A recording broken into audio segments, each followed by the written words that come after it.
नमस्कार। देखिए हम आपके लिए लेकर के आए हैं NSE-IIT के द्वारा कराए गए रेलवे का प्रीवियस ईयर। ठीक है, तो चलिए फिर देखते हैं क्या लेवल रहा है क्या लेवल नहीं रहा है। तो चलिए सीधे क्वेश्चन पे आते हैं।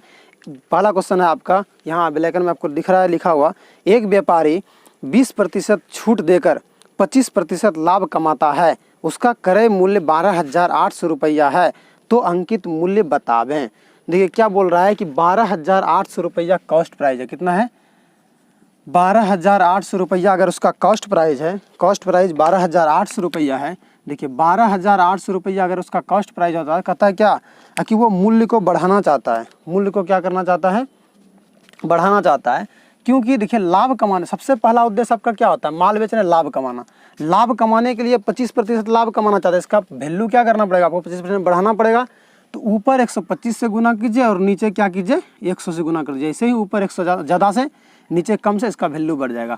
फिर आप क्या कह रहे हैं कि 25% तो छूट लाभ कमा रहे हैं हम, लेकिन क्या कर रहे हैं? ग्राहक को अंकित मूल्य पे देना नहीं है। अंकित मूल्य 20% बढ़ा करके रखेंगे और 20% इसको हमको छूट देना है। तो 20% अंकित वैल्यू अगर बढ़ा के रखना चाहते हैं आप, तो क्या कीजिए? इसका 100% ले लीजिए और 20% बढ़ाना चाहते हैं, नीचे 80 से गुना कर दीजिए। उसका जैसे ही इसको आप कटाइएगा, कटाने के बाद आपका क्या आ जाएगा? अंकित मूल्य आ जाएगा। देखिए पहले 1280 रुपया में आप खरीदे थे, समझना सबसे बड़ा जरूरी है। 1280 रुपया में आपका खरीदे कोई सामान को 25% वैल्यू बढ़ा के जैसे रख दिया ना, तो क्या हो गया? आप 25% लाभ कमाना शुरू कर दिए। अच्छा, उसके बाद सोच रहे हैं कि ग्राहक को उसी रेट में नहीं बेचना है जिस रेट में जो रेट लिखा रहेगा, थोड़ा बढ़ा के लिख देते हैं और ग्राहक को संतुष्ट करने के लिए कहेंगे आपको हम 20% छूट दे रहे हैं। तो जैसे ही बढ़ा के रेट रखेंगे ना, तो 100/80 करना पड़ जाएगा आपको। तो इस बढ़ा करके रेट लग दिए, तो अब ज़्यादा वैल्यू आएगा, उसको 20% छूट भी दे देंगे आप, फिर भी आप 25% लाभ कमाते रहिएगा। तो वही बोल रहा है क्वेश्चन कि एक व्यापारी 20% छूट दिया और छूट देने के बाद भी वो 25% क्या कर रहा है? लाभ कमा रहा है। तो बताइए कि उसका अंकित वैल्यू क्या होगा अगर इतना में खरीदा है तो आप क्या कीजिए? 25 पंचे 125, 25 चौकी 100, 0 और 0 कैंसिल, और 8 8 एक 8 है, 8 4 12, 8 8 6 48, 16 हो गया। अब 16 आया, फिर 4 से कटा लीजिए, 16 4 चौक 16 और 4 5 से 20 हो गया। और 20 पर देखिए 1 0 यहाँ, 2 0 यहाँ, 1 0 ये हो गया, 2 0 यहाँ का, यानी 20,000 रुपये में अगर आप इसको खरीद लेते हैं, यानी कि आप 20,000 रुपया दाम रखे दुकान में, 20% छूट दीजिएगा, 25% आपको लाभ भी आ जाएगा और इतना में आप खरीदे होंगे। ठीक है। अगर इसका एक और प्रोसेस है, देखिए दूसरा भी कर सकते हैं। जैसे मान लिया जाए, पहले हम तो कॉस्ट प्राइस मान लिए, अब मान लेते हैं कि कॉस्ट प्राइस हमको पता नहीं है, सीधा हम मानेंगे कि हमारा क्या है कि अंकित मूल्य 100 रुपया है। अंकित मूल्य अगर 100 रुपया होता है, अगर अंकित मूल्य 100 रुपया होता है, अंकित मूल्य 100 रुपया हमारा है, फिर अंकित मूल्य के बाद क्या करेंगे ना, इसको हम अंकित मूल्य को 20% घटाना पड़ेगा। क्या करना पड़ेगा? पहले हमारा उद्देश्य क्या है कि हम इस अंकित मूल्य को क्या करेंगे ना, घटा के रखेंगे। काहे कि हमको लाभ भी कमाना है ना, तो पहले तो इसका वैल्यू हम घटाएंगे तब ना, जो भी अंकित मूल्य है उसका सबसे पहले हम छूट देंगे। सबसे पहले छूट देने के लिए इसका 20% हमको वैल्यू घटाना पड़ेगा। अब घटाना पड़ेगा, हाँ घटाना पड़ेगा, क्योंकि अंकित मूल्य है ये बड़ा। अंकित मूल्य जो होता है, अंकित मूल्य वो बड़ा मान होता है। ठीक है। और जो कॉस्ट प्राइस आपका होगा, या नहीं तो सेलिंग प्राइस जो आपका होगा, वो छोटा मान होगा हमेशा, समझे ना। तो ये सेलिंग प्राइस, कॉस्ट प्राइस, ये सब छोटा मान, और अंकित मूल्य आपका सबसे बड़ा मान अंकित मूल्य रहता है। तो देखिए अंकित मूल्य आपका x था, उसको आप क्या कीजिए? 20% आप लाभ कमाना चाहते हैं तो 20% इसका वैल्यू क्या कीजिए? आप घटा दीजिए। सबसे पहले 80% ऊपर कर दीजिए, 100% नीचे कर दीजिए, जैसे इसका वैल्यू घट गया। अब आप इतना करने के बाद आप चाहते हैं कि हम 25% लाभ कमाएं, तो लाभ कमाने के लिए आपको इसका 25% वैल्यू और घटाना पड़ेगा ना। तो 100% इसका रहना जी, 125 नीचे कर दीजिए। आप इसको कटा सकते हैं। सीधा सीधा क्या कीजिए? 25 चौक 100 और 25 पंचे 125, और फिर यहाँ क्या हुआ आपका? ये 4, अच्छा इसको रहने दीजिए, और 5 ये हुआ आपका, और फिर नहीं ये तो नहीं घटाना पड़ेगा, 4 हो गया हमारा, बराबर करना पड़ेगा 12,800 रुपया ना, तभी तो हम कुछ कटा सकते हैं इससे। फिर इसको कटाइए, यहाँ 0 यहाँ 0 कैंसिल हो गया, ये 8 से क्या होगा? 8 एक 8 है, 16 बार में कट गया नहीं, 16 बार में। फिर ये 4 जो है ना, 4 से इसको कटा लीजिए, 4 चौका 16, ये कैंसिल हो गया। अब 4 पंचे 20 हो जाएगा। यहाँ क्या हो गया? 500, देखिए है ना नीचे 5 गुना 100 500, और बराबर के ऊपर में यहाँ है 4/1 आया ना आपका, जिसको गुना कर दीजिएगा ना, तो क्या x गुना है, x का है 1/, इतना है, जिसको गुना कर दीजिए आप, x का 1/, इतना है। तो 5 गुना 4 की जगह तो x बराबर कितना आ जाएगा आपका 5 चौक 20 और 20 पे फिर डबल 0 और 1 0 आपका कहीं छूट गया, यहाँ पे छूटा हुआ था 40/1 आया इसका मतलब, तो यहाँ 40 दे दीजिए, कितना हो गया आपका 20,000 रुपया। ये आपका 2 प्रोसेस है और ये बिल्कुल सही तरीका है। देखिए एक लाइन में लिखिए और पूरे सवाल को आप हल कर सकते हैं। ठीक है, चलते हैं दूसरे क्वेश्चन पे। देखिए अगला क्वेश्चन क्या है कि 5 लगातार संख्याओं का योग 130 है, सबसे छोटी संख्या बताइए। अब देखिए कितना आसान क्वेश्चन है। बोल रहा है कि 5 संख्या आपको लगाना, लगातार संख्या क्या है, एगो x है, एगो x+1 है, एगो x+2 है, एगो x+3 है, एगो x+4 है। अगर इतना संख्या x+4 लेते हैं तो कितना हो गया 1 2 3 4 5 संख्या हुआ। अब 5 संख्या दिया हुआ है ऐसा आपको, फिर बोल रहा है क्या ये पांचों संख्या का योग दिया हुआ है कितना है 130 है, कितना है 130 दिया हुआ है। अब पांचों संख्या का योग दिया हुआ है तो इसको आप क्या कीजिए x प्लस, यहाँ पे हर जगह प्लस होगा। ठीक है, यहाँ पे हर जगह क्या हो जाएगा, क्योंकि योग कर रहा है ना इसलिए यहाँ पे प्लस, यहाँ पे प्लस, यहाँ पे प्लस, यहाँ पे प्लस, सब संख्या में योग करना है। तो योग करिएगा, देखिए यहाँ क्या है 1 है, 2 है, 3 है, 4 4 3 7 2 9 1 10 हो गया। तब देखिए पूरा संख्या कितना था 130 था आपके पास योग। पूरा योग में क्या कीजिए, पूरा योग 130 में आप इस संख्या को घटा दीजिए, 10 घटा दीजिए, 10 माइनस कीजिए। जैसे 10 माइनस करेंगे आपका कितना आ जाएगा 130 में 10 घटा 120 आ जाएगा। फिर 120 आने के बाद आप क्या कीजिए 120 को 1x 2x 3x 4x 5x बराबर, अब x बचा हुआ है 5x बराबर हो गया आपका 120। जैसे 5x बराबर 120 करेंगे, अब इसको 5 से कटा दीजिए, 5 चौक 20 यानी 40 आ रहा है, 5 दूनी 10, 5 दूनी 10, बचा कितना 2, 5 चौक 20 यानी 24। x बराबर कितना आ गया आपका 24। अब देखिए संख्या अगर पूछे, पहले छठा संख्या पूछे 24 हो गया आपका। अगर उसके बाद दूसरा संख्या कोई पूछे, बड़ा संख्या से पूछेगा 24 में 4 दे दीजिए, 4 4 28 हो जाएगा, ये बड़ा संख्या। छोटा संख्या 24 आपका हो गया। ये पांचों संख्या आपके पास है। एक तरीका और बना सकते हैं, क्या कर सकते हैं, जैसे देखिए क्या है आप सबसे पहले आप ये जो संख्या बोल रहे हैं ना जो भी दिया हुआ है उसका एक माध्य संख्या मानिए। माध्य संख्या मान लीजिए बीचों बीच वाला मान लीजिए x, और इधर मान लीजिए x+1, इधर मान लीजिए x+2, ये संख्या हो गया आपका। इधर मान लीजिए x-1, इधर मान लीजिए x-2, इस तरह भी आप संख्या मान सकते हैं। अच्छा, संख्या मानने के बाद इस सब का योग कह रहा है ना, सबको यहाँ योग कर दीजिए। ठीक है, अब क्या संख्या था 1 2 3 4 5 संख्या, पांचों संख्या का योग कितना था 130। 130 जैसे पांचों संख्या का योग है ना, 5 से इसमें भाग दीजिए, कितना हो जाएगा 5 दूनी 10, बचा 3, 5 6 30, 26 आ गया। अब देखिए आपका बीच वाला संख्या सीधे आ गया कितना, इस तरह एक तरह से माध्य बोल सकते हैं। माध्य क्या होता है, माध्य जो होता है वो माध्य हो गया, बीच वाला भी बोल सकते हैं उसको, एक तरह से औसत भी बोल सकते हैं। तो यही होता है, ठीक है ना, माध्य, औसत या बीच वाला। तो बीच वाला निकला आपका 26। अगर ये पूछे, देखिए बीच वाला निकल गया तो आसान हो गया ना, एक तरह से माध्य आप सीधा, ना ही तो 130 में कुछ घटाना पड़ा, ना ही 130 में कुछ जोड़ना पड़ा आपको, सीधा सीधा बीच वाला संख्या आपका आ गया। जोड़ना है, इसको बताना है 26 2 28, इसको बताना है 26 में 2 कर दिए 24। तो यही करना पड़ेगा आपको, इस तरह से बना सकते हैं। ये 2 तरीका आपका, एक तरीका ये हुआ, एक तरीका ये हुआ। चलिए चलते हैं अगले क्वेश्चन। चलिए अगला क्वेश्चन, किसी संख्या के 53% और 35% के बीच का अंतर 90 है, तो उस संख्या का 25% बताइए कितना होगा। देखिए क्या बोल रहा है, कोई संख्या आपको दिया हुआ है, उसी का 53% यहाँ है और उसी का क्या बोल रहा है 35% है।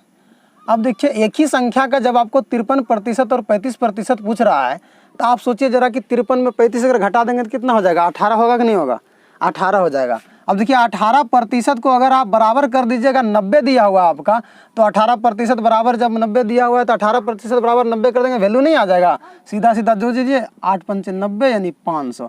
आपका क्या हो गया 500 हो गया। इसका आंसर क्या बोल रहा है 25% निकालने के लिए, इसका 25%, 500 का 25% बटे 100, 25 पंचे 125, 5 5 है 5 है का 5, 25% पूछ रहा था। कितना पूछ रहा था, इसका 25%, यहाँ 5 होया नहीं, 25 चौक 100, अच्छा 4, 25 चौक 100, 4 एक 4 है, बाकी बचा 1, 4 दूनी 8, बाकी 4 पंचे 20, 125।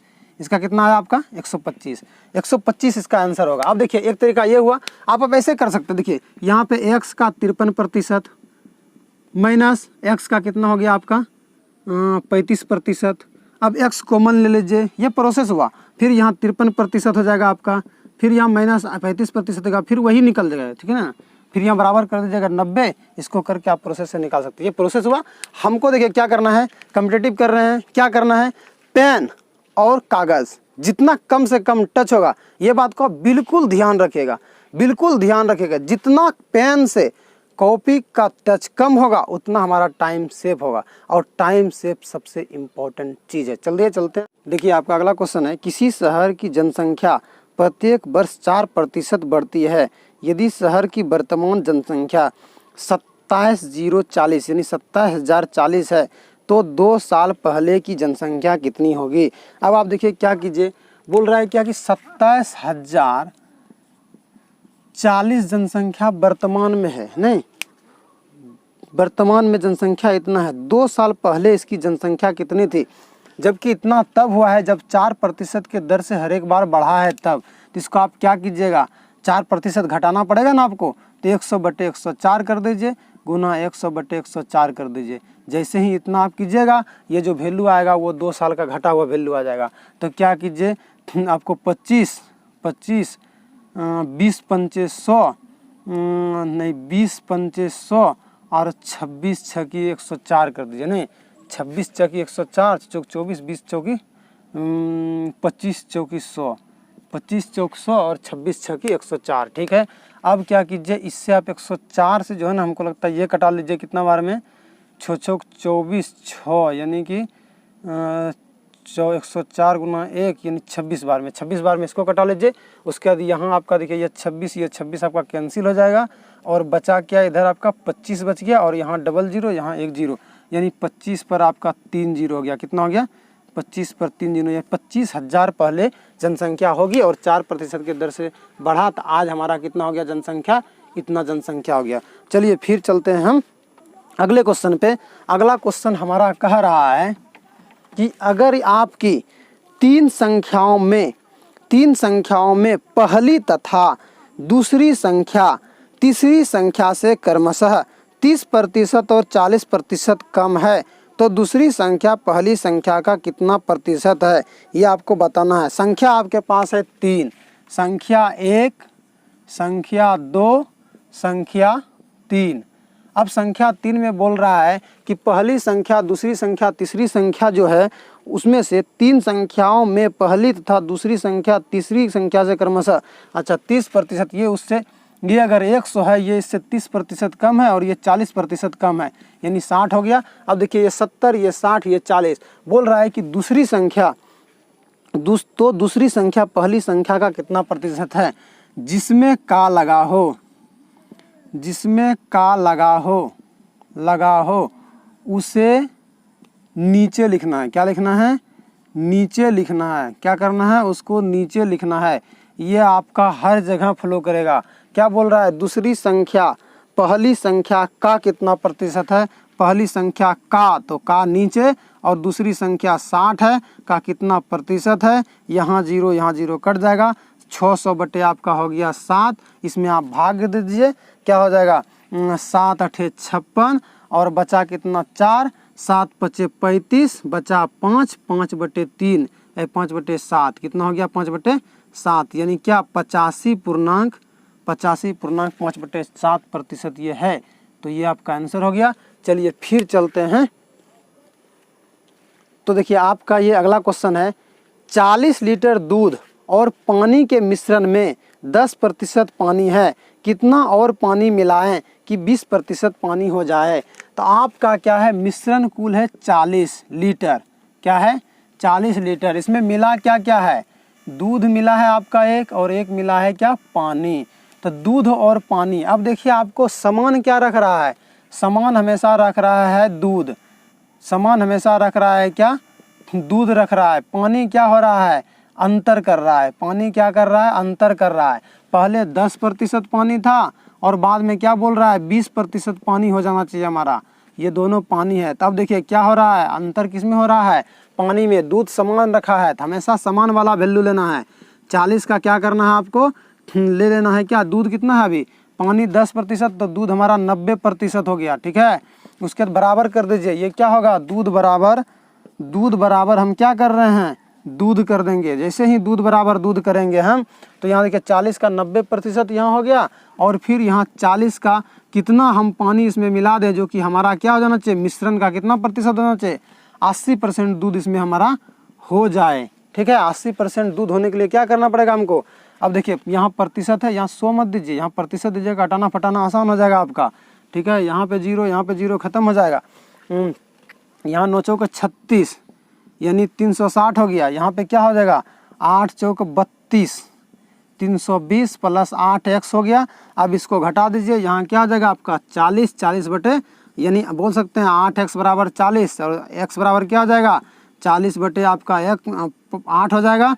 तो 8 पंच से x बराबर क्या निकल गया 5, यानी 8 पंच 40, यानी कि आपका x का वैल्यू कितना हो गया 5 लीटर। अगर आप इसमें पानी मिला देंगे ना, तो इसका 80% दूध इसमें। अगला क्वेश्चन है, दो संख्या का योग 22 है तथा उसका अंतर 14 है, तो उसका गुणनफल बताइए। अब बता रहा है कि दो संख्या, एक संख्या a है, एक संख्या b है, दोनों का आपको जोड़ दिया हुआ है, a प्लस b बराबर कितना दिया हुआ है, दोनों का योग 22 है, और अंतर आपको दिया हुआ है a माइनस बी बराबर दिया हुआ है 14। जब योग और अंतर दे दिया तो आप एक सूत्र लगा सकते हैं, a प्लस बी का होल स्क्वायर बराबर a माइनस बी का whole square minus 4ab, minus नहीं यहाँ प्लस हो जाएगा ना, a प्लस बी का होल स्क्वायर, प्लस का स्क्वायर है तो प्लस यहाँ 4ab। ठीक है, अब a प्लस बी का होल स्क्वायर में देखिए क्या होगा, a प्लस बी का मान दिया हुआ 22 बसा कितना होता है 484,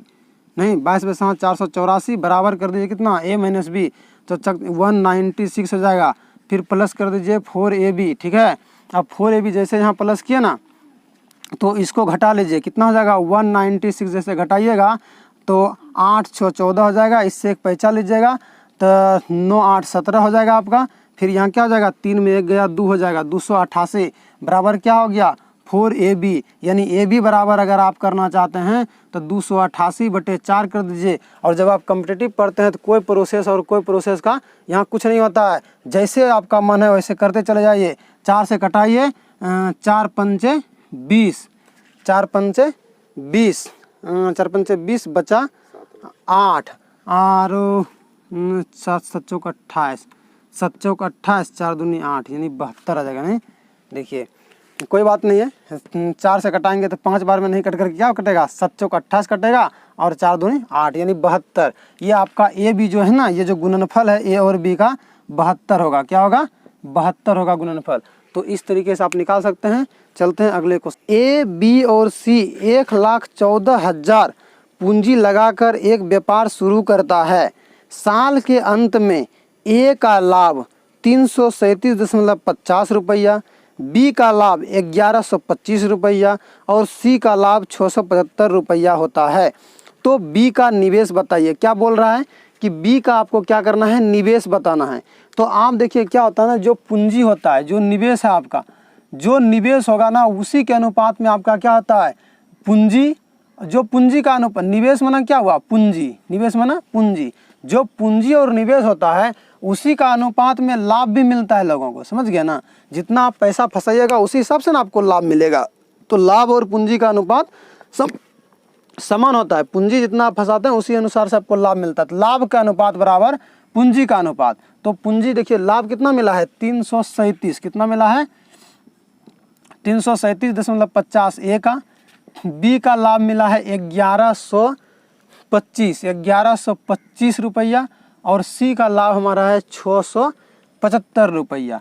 तो देखिए जो लाभ मिला ना, ये लाभ का अनुपात जो होगा वही होगा हमारा पूंजी का भी अनुपात। ठीक है, तो लाभ का अनुपात से हम पूंजी का अनुपात निकाल सकते हैं। देखिए इसको आप क्या कीजिए, दशमलव के बाद 2 अंक है तो हमेशा क्या कीजिए आप बराबर कर दीजिए दोनों को। जहाँ दशमलव आए हर को दशमलव के बाद बराबर कर दीजिए, तब क्या होगा आपका आसान हो जाएगा करना। 0 0 0। अब देखिए यहाँ 5 है, यहाँ 125 125 तिया 11 तिया 33 25 75, यानी कि ये 3 बार में देखिए क्या हो रहा है कट जा रहा है। ठीक है, यहाँ क्या बच गया हमारा 10 बच गया। अब ये 675 और 1 0 आ गया है, तो 5 6 30, यानी कि 6 का 6, यानी देखिए क्या 6 बार में ही पूरा कट जा रहा है। इससे 6 बार में कटा, मतलब 6:10:3। और अनुपात तो ये देखिए साझा है, पार्टनरशिप है, तो इसमें अनुपात होगा ही। ऐसे भी आप किसी भी चैप्टर में अगर अनुपात को घुसा देते हैं, इसका मतलब है उस चैप्टर का वो अच्छा से मतलब खत्म कर देगा उसको, मतलब समीकरण उसका एक से एक निकाल देगा। ठीक है, अब चलिए, अब क्या बोल रहा है कि 3 हुआ, 10 हुआ, 6 हुआ, पूरा उसका पूंजी लाभ का अनुपात का योग क्या हुआ, लाभ का अनुपात का योग 19 हुआ। 19 अनुपात में उसको क्या हो रहा है, लाभ हो रहा है। ठीक है, 19 अनुपात में लाभ हुआ। पूरा पूंजी कितना था उसका, अब पूरा पूंजी था कितना, 1 लाख, पूरा पूंजी हम यहाँ आपको लिख देते हैं 1,14,000 रुपया। कितना था, 1,14,000। तो 1,14,000 को आप क्या कीजिए, आप 19 से डिवाइड कर दीजिए। 1,14,000, 1,14,000 को 19 से डिवाइड कर दीजिए। 19 से डिवाइड करने के बाद कितना आ जाएगा, 19 छाक 14 से, यानी कि 6 क्या हो गया, अनुपात 1 बराबर आपका क्या हो गया, 6,000, नहीं 6,000, अनुपात 1 बराबर 6,000 हो गया। जैसे ही 6,000 आपका हो गया ये, अब समझ जाइए कि अनुपात 1 6 है, तो B का 10 अनुपात में होगा, इसका 6 अनुपात में C का, और आपका A का 3 अनुपात में। पूछ किस कर रहा है, पूछ रहा है कि B का निवेश बताइए। तो B का निवेश बताने के लिए आपको कह रहा था जो पूंजी का अनुपात वही लाभ का अनुपात, लाभ का अनुपात निकल गया तो हम पूंजी का अनुपात उससे निकाल सकते हैं। तो 6,000 को आप क्या कीजिए, गुना कर दीजिए 10 से। ठीक है, तो क्या निकल जाएगा आपका, 60,000 निकल जाएगा। तो यही आपका B निवेश किया था। तो जो निवेश किया वो आपका निकल गया। चलिए ठीक है, अब आपको इतना ही आज तक, फिर अगले वीडियो मिलते हैं, तब तक के लिए बाय।